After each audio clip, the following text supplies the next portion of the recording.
J'en viens à un sujet que j'ai abordé il y a quelques heures, hier soir, au niveau de la linguistique. Vous savez que je travaille sur la linguistique depuis une quarantaine d'années,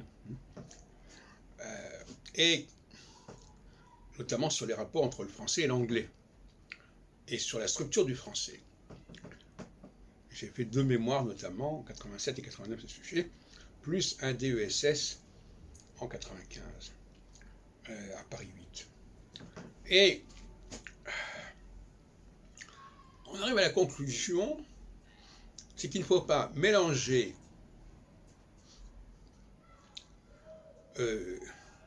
dans le cas de la langue française, notamment,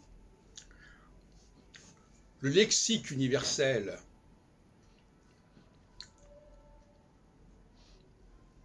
qu'elle représente, qu'elle incarne, c'est-à-dire une quantité énorme de mots qui vont se retrouver un peu partout dans toutes les langues,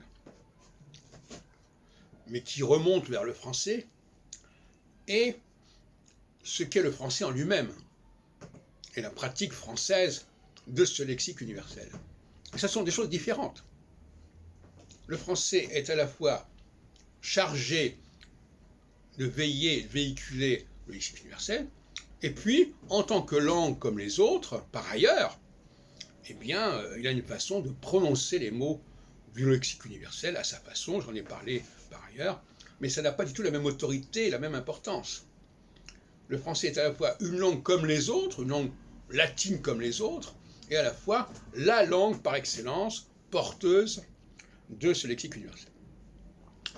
Ça, c'est pas facile à comprendre, mais moi-même, je n'ai pas fait toujours la distinction, à tort d'ailleurs.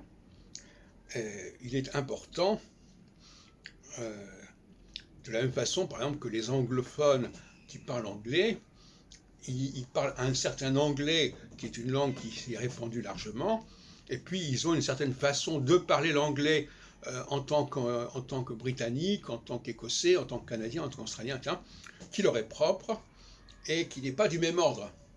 Il ne faut pas mélanger les affaires privées, je dirais presque, et les affaires publiques. Les affaires publiques, c'est d'être porteur d'une langue qui a une vocation très large, et les affaires privées, c'est la façon dont c'est pratiqué.